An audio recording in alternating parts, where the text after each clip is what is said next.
Hello everyone and welcome to my channel. This is the 44th part of What If Deku Had a Robot Wolf. I hope you enjoy. Link to the original story and author in the description. Chapter 44, Internships continue. I think that's enough for today, don't you think? Tensei said. Izumi nodded. Yeah, she said, breathing heavily and wearing Durandal. She sat on a bench as Durandal raised her faceplate, allowing her to drink water. It was the 5th day of her internship. The shock of the Children of Blood's attack had passed, for her at least. Himiko was still recovering, sadly. Out of all of them, she was the most affected by it and would take the longest to recover. Her friend hadn't been doing much over the past few days, only paperwork and some light training, nothing too heavy like quirk training or going out on patrol. She was still recovering from the attack, and now would be a very bad time to train her quirk. Better to do that within the safety of UA, just in case she goes berserk again. Izumi had done some work on figuring out Himiko's new abilities. Blood magnetization, blood absorption and blood regeneration were obvious. The former would help draw blood towards her, and the regeneration was shockingly strong, considering she could retain her memories after her brain was destroyed. Contrary to popular belief, if your brain is destroyed, but it regenerates, your memories won't regenerate with it. The brain is a highly complex part of the body. Memories are formed by specific neurons activating and storing information. But if those neurons stopped firing, there is no way to regain those lost memories. It's why people with regeneration quirks still have to be careful about damage to their heads, as whilst any damage to the brain can be repaired, any memories lost because of that damage will be lost forever. For Himiko to retain her memories after the destruction of her head, her regeneration must be the most potent regeneration ability on Earth that they know of. Because people with regeneration quirks aren't lining up to see if they retain their memories after suffering brain damage. What really stumped Izumi were Himiko's sudden change in hair and eye color and her purple eye. What the hell caused that, and what does that new eye of hers do? It's got a crosshair like Mei's eyes, so maybe she can use it to zoom in on things. But it only manifested in one eye. Whatever happened to Himiko, it would take a very long time to figure out the full extent of what happened to her. But, whilst Himiko had an excuse to take things slow this week, Izumi did not. So, she had been training her quirk whilst wearing Durandal. Toru, meanwhile, was having a similar experience. Hers just included a lot more paperwork. Ryuzaki seemed rather busy focusing on the robberies that happened the night before the Children of Blood's attack and some light sparring.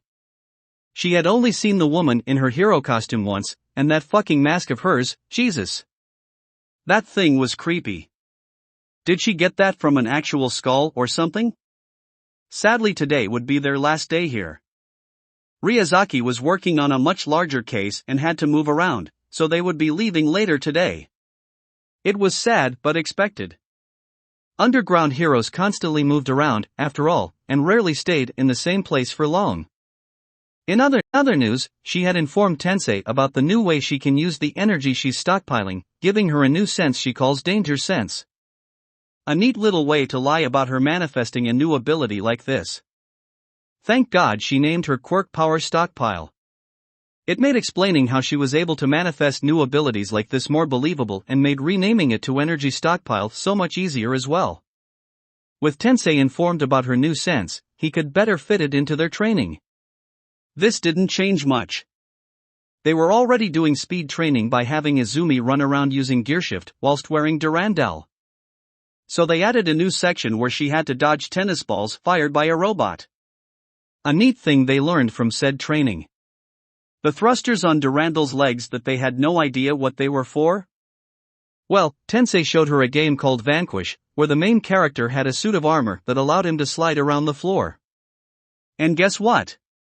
The thrusters in her legs allowed her to do the same thing. It'll take a while to get used to it, but with some practice, she'd have some interesting mobility options. Also, the MIWR system felt a lot like the blade system from Vanquish. According to Durandal, that system was developed by the mechanist, a man who has never had an original idea in his entire life. Well, that explained a lot now, did it? He must have also been in charge of the thrusters on the legs. But then again, what did she expect from a guy who named himself after a Fallout character, something original? Anyway, back to training. So, how's it going? Tensei asked as he sat beside her. Learned anything new? Izumi nodded. Yep. I've got the hang of my danger sense technique. I can somewhat reliably detect dangers with it, but reacting to the threats is different, especially when I'm moving quirky with gearshift. It'll take a while to learn how to use both in tandem. Yeah. I wish I could help you more with this new technique, but my quirk doesn't have a sixth sense like that, Tensei said. That's the problem with quirks like yours. Ones that have a lot of versatility are hard to train. Each method of use has to be trained individually. Izumi nodded. Yeah, quirks like mine do tend to be difficult to control and train. I just don't know how to train at all and use them in tandem. Tensei patted Izumi. Then don't. Focus on training one aspect at a time. Once you've got a hang of it, you can try mixing it up with the other elements. Don't try and force them to work together, not yet, anyway.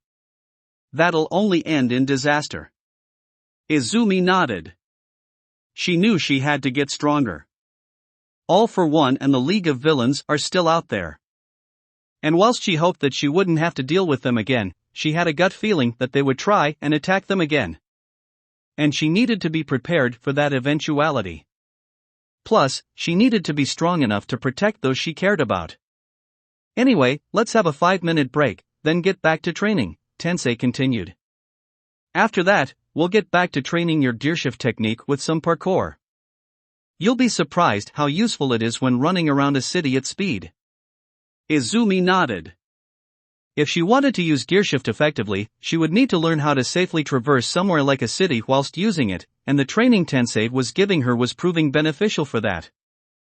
Heights were still a problem, especially falling, but she had been slowly improving. Hopefully, in time, she'll be able to fall without going into shock. Especially considering one of the abilities she knew she would get was float, the quirk belonging to the 7th user of One for All and Toshinori's master, Nana Shimura. Chances are, she'll be getting that one at some point. She just hoped that she had gotten over her fear by then. The ability to fly would be useless if she couldn't stand heights.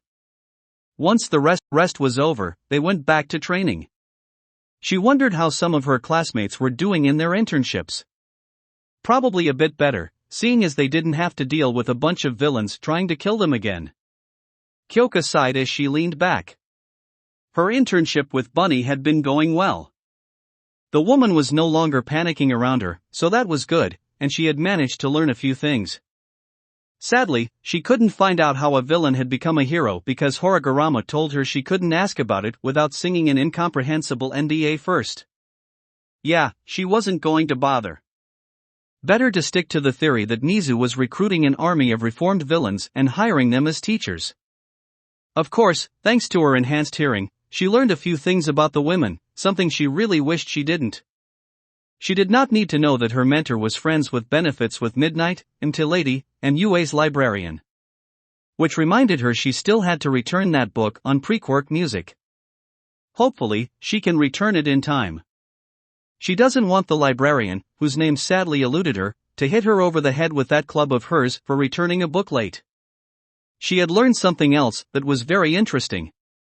Bunny had told her that her quirk was seduction and allowed her to seduce anyone into obeying her, but she felt that was not the case. Whenever the woman used her quirk, her enhanced hearing picked something up, a small, quiet whisper saying, "Would you kindly?" Bunny's lips did not move when this was said, but she knew enough about ventriloquism and throwing one's voice to know there were ways to get around that. She didn't have the complete picture yet, but Izumi would undoubtedly like to get her hands on that tidbit. It'll help her get a better idea of the woman's quirk. Her mentor sat at a nearby table with Imtilady, Kamui Woods, and Death Arms. Kyoka herself was currently relaxing on a sofa, with a few other sofas surrounding a small coffee table. With her were the interns of the other heroes. Ibara, Minoru, and a boy named Shirhai Kurwara with fluffy white hair and pitch-black skin. All 4 of them were wearing their hero costumes. So, do you think those 4 will form an agency together? Shirhai asked. Probably not, Minoru replied. MT Lady and Deathon's relationship is a bit strained at the moment. Not sure why though. It's a shame to see two heroes who dislike each other, but sadly, not everyone can get along, Ibera said with a frown. Yeah, not every hero you meet out there will be friendly with you, Kyoka remarked. It's like any job really. There's always a few bad apples, she said, glancing towards Minoru. The small boy was looking at something on his phone. Speaking of Minoru, he was acting strange. He hadn't made a single perverted comment since he arrived, and he was actively trying not to stare at them. What was up with him? Typically, he would have commented about his mentor or the other women around, but apart from joining in the conversion a few times, nothing of the sort happened. What was going on? Of course, she wouldn't ask him what was wrong with him. Whatever it was his problem, not hers.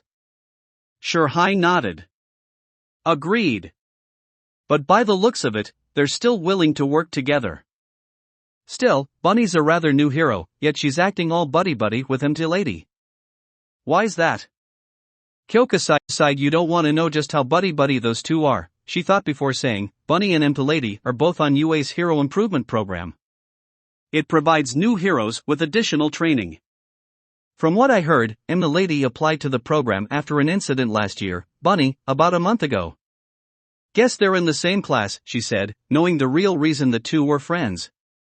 Again, not something she wanted to know. Well, I hope the program continues to help them, Ibera said as Kyoka got a Coke refill. And I hope our internships continue to go well. Even if my mentor accidentally destroyed my hero costume once.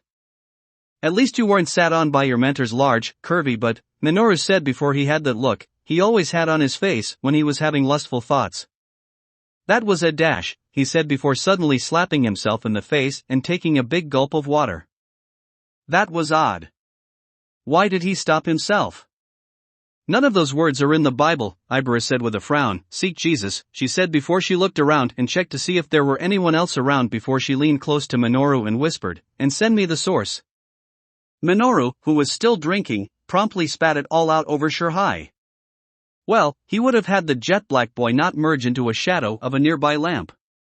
He then started coughing violently and fell onto the floor, utterly shocked by what he just heard and who he heard it from.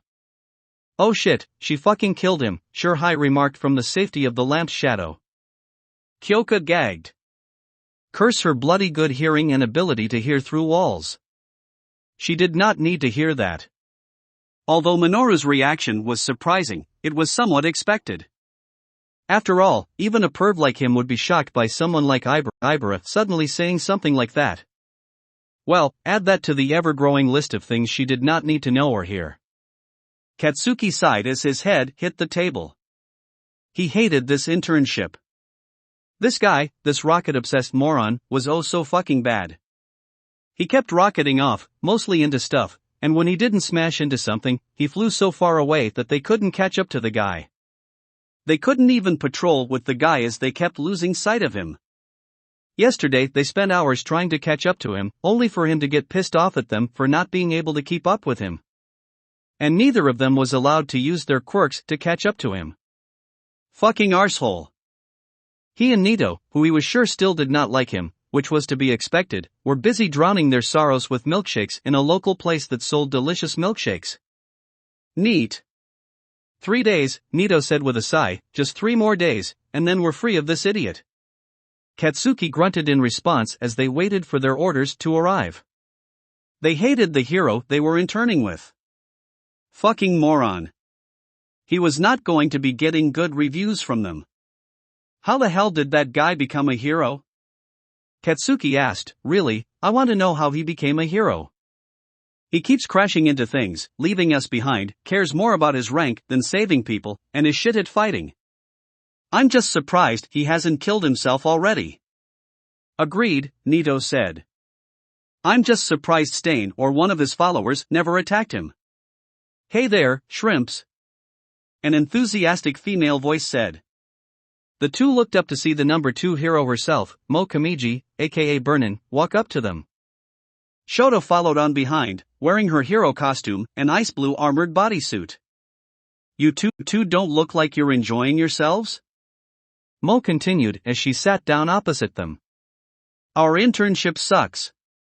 Nito replied with a groan. We're interning with Blast Off, Katsuki added, lifting his head. Oh, that guy, Mo said with a frown. Yeah, he's not a great hero. He probably only agreed to partner up with UA to take on interns for the prestige it will bring him. He's not exactly popular among us heroes in the local area. He wasn't our first choice, by the way, Nito added. He was our third, he said, none of them noticing the man wearing a dark blue knee-length overcoat walk past and over to the karaoke station by the back because this place had one. Ah, I see, Mo said. Well, hopefully, you will get a more helpful hero next time. Blast Off isn't a great teacher. Noted, Nito said before he turned towards Shoto, and how did you end up getting an internship with Burnin? You didn't exactly do well during the festival after all. Shoto sighed.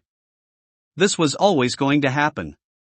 No matter how well I performed, Burnin was always going to send me an internship form. Coming from the girl who got over 1,000, Katsuki said, somewhat annoyed that someone who never got to the third round got more internship requests than some of those who did. I'm sorry, what? Nito gasped, over 1,000. But she didn't get to the third round. It's because of my father, Shoto said. Despite what he did, he was still the number 2 hero for over 2 decades and probably still would be if his actions didn't come to light. A lot of people would want me as an intern just for the prestige it would bring them, she said. I don't like it, but this is the legacy I've inherited from him. At least Burnin's a better mentor than he was. She's a lot more deserving of the position of number 2 hero. Yeah, although I'm not exactly sure how I got so high so quickly, Mo said. It was the first day of my internship at the Endeavor Agency when Avalon invaded Japan, and I somehow found myself on the front lines. Then the shitstorm with Endeavor happened, his past came out, and I suddenly found myself in charge of his agency for the next month of the war, she said with a frown. Can you believe that? Me, a first-year hero course student from CI Academy, had to take charge of a hero agency because its leader was in a mental hospital, half the staff had quit, and those who were left didn't want to take charge. Suffice to say, like a lot of hero students back then, I got my provisional license on the battlefield. Be glad the HPSC has lost a lot of their power, because if they were still in power and there was a sudden war, you'd quickly find yourself on the front lines. The 3 students nodded. Due to HPSC meddling, a lot of hero course students, even those without provisional licenses, found themselves fighting on the front lines of the Avalon War. Because the HPSC forgot that the JSDF exists and an invasion like this was their field of expertise, not something heroes should be dealing with. Heroes aren't soldiers. As a result, a lot of hero course students died during the war, which rightly angered their parents because their children should not have been involved in the fighting in the first place. Just another nail in the HPSC's coffin. Anyway, Mo said before the karaoke station came to life and someone began to sing. Suino and I love you. Someone sang, which was about how much the 3 could hear before Burnin made some kind of noise that did not sound friendly before glaring towards the karaoke station. Singing at the karaoke station was a tall man with messy black hair and turquoise eyes, and dear God, his face was fucked up. Patches of gnarled, wrinkled, purple skin covered parts of the man's face and arms. He wore a dark blue knee-length overcoat over a white shirt, dark blue trousers and black shoes. I am going to burn him, Mo growled. I'm going to fucking burn his toasted ass and throw him into the sea. He knows I hate this fucking song. He fucking knows. She growled through gritted teeth. Katsuki and Nito leaned away from Burnin. Neither of them were willing to question why she hated this song or the man who was singing it as much as they wanted to know who the guy who looked like he had half his body cooked. They knew better than to ask someone who was currently very angry. Katsuki especially didn't want to get involved, as he had similar experiences with his dad and any Bustin' Jeeber song. Seriously, his dad was usually a calm and gentle man, but play any song by Bustin' Jeeber and he goes berserk. The last time one of that guy's songs played on the radio, he destroyed it with a fucking 2-iron. Of course, Shoto being Shoto, decided to ask anyway, who's that? That is the resident annoyance and pain in the fucking arse, Dabi, Mo replied. He runs a local cabaret club and has dealings with several criminals and underground circuits.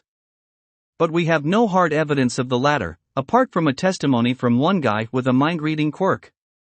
Katsuki nodded. You'd think someone who can read someone's mind would make for a good cop. You'll be able to tell instantly if someone's guilty or not. The problem is, can that evidence that no one else can see, by the way, hold up in court? Answer: no. The true words law prevents evidence gathered from quirks that allow you to read someone else's mind from being admissible in court without physical evidence to back it up. This was set up because there was no way to verify any evidence gathered in this way. How do you know the mind reader isn't making it up?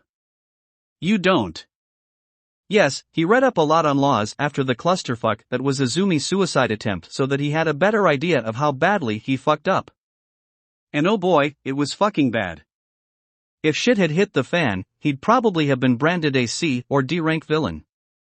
It was informative, though.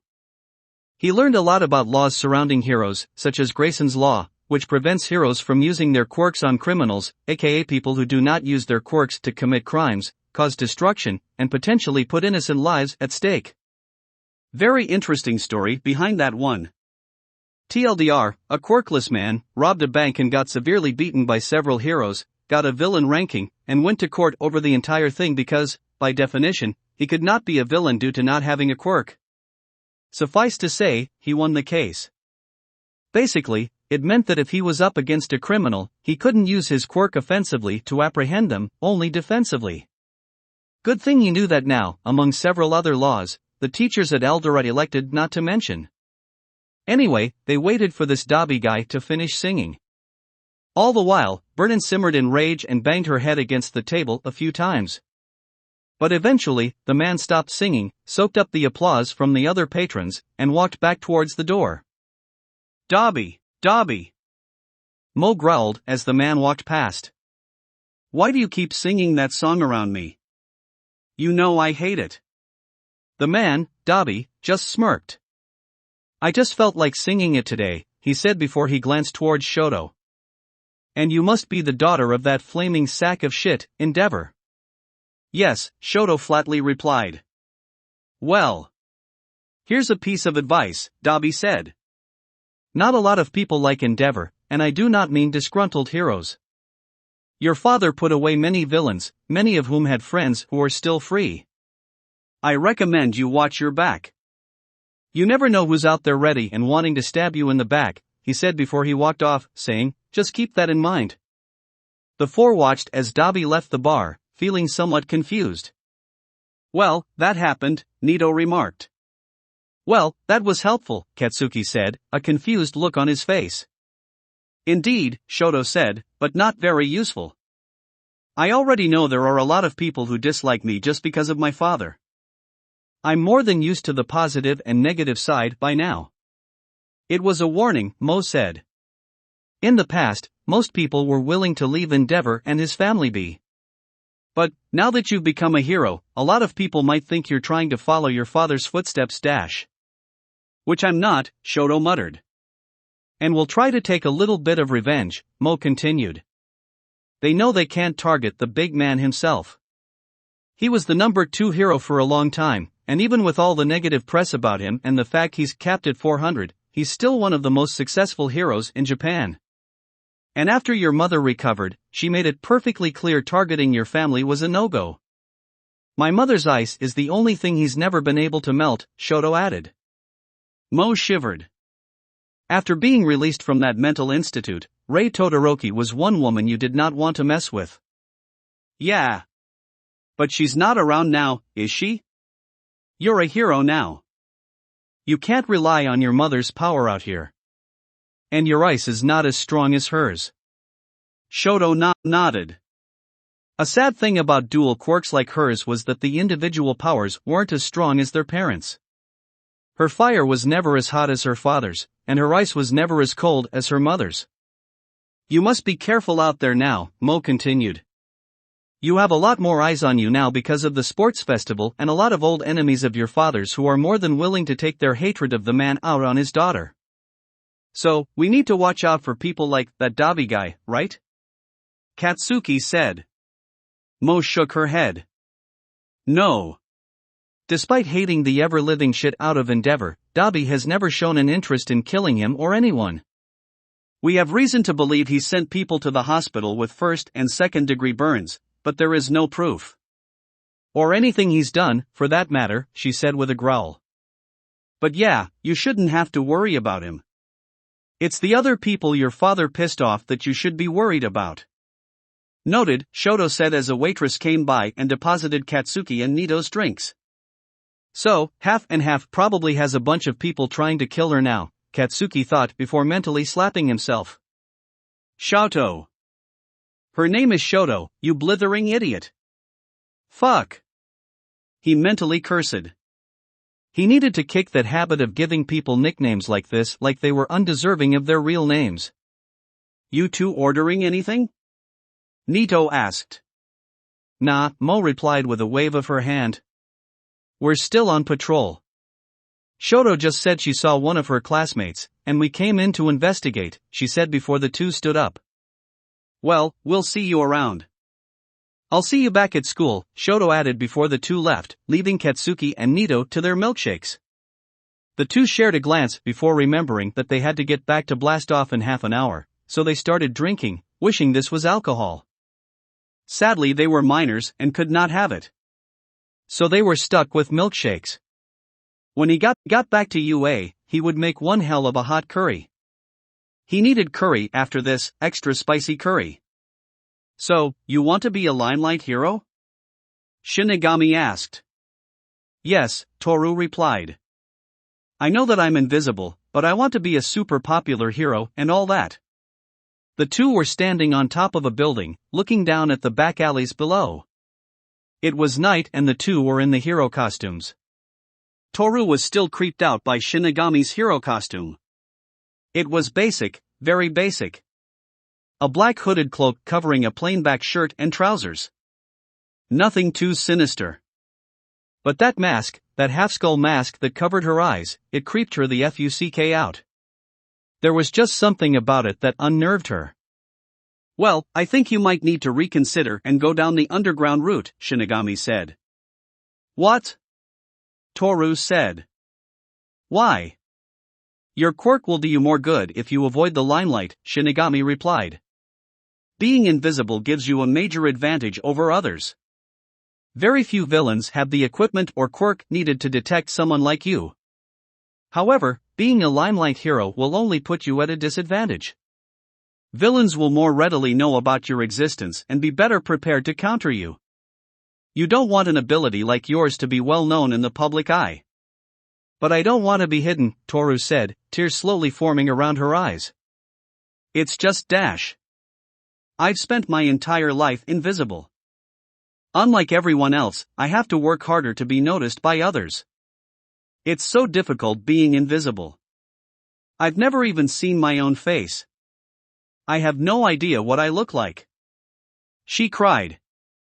I just want to be noticed, to be seen dash, she said before Shinigami pressed a finger against Toru's lips. And that kind of attitude will get you killed, Shinigami said. I know you want to be noticed. But in this line of work, it would be better for you if you embrace your natural ability to move about unseen. I'm not saying you need to be unseen during your day-to-day life. Be as noticeable as you want during the day. But, during the night, when the sun sets and the sky goes dark, embrace your quirk and become a ghostly specter who brings nightmares to those who would dare try to undermine our society. Or not. It's your choice really, she said, taking a step back. I'm not the one in charge of your life. If you want to be a limelight hero, that's your choice. Just, put a little bit more thought into it, okay? Toru nodded, unsure if the hero could see it or not. She knew how easy it was for her to hide in plain sight. Being invisible had its perks after all. Hell, if she wanted to she could completely vanish, and no one would know she was there. But, could she really make it as a limelight hero? She had trouble getting noticed by her friends and classmates. Hell, the only ones who really noticed her were Izumi, Achiko and Eri. But Eri gets a free pass because of her telepathic abilities. She had to work to be noticed by everyone else. How hard will it be for her to be noticed by the general public? She'll need time to think about this. That will be it for this part. I hope everyone enjoyed. If you did, please leave a like and comment if you want part 45.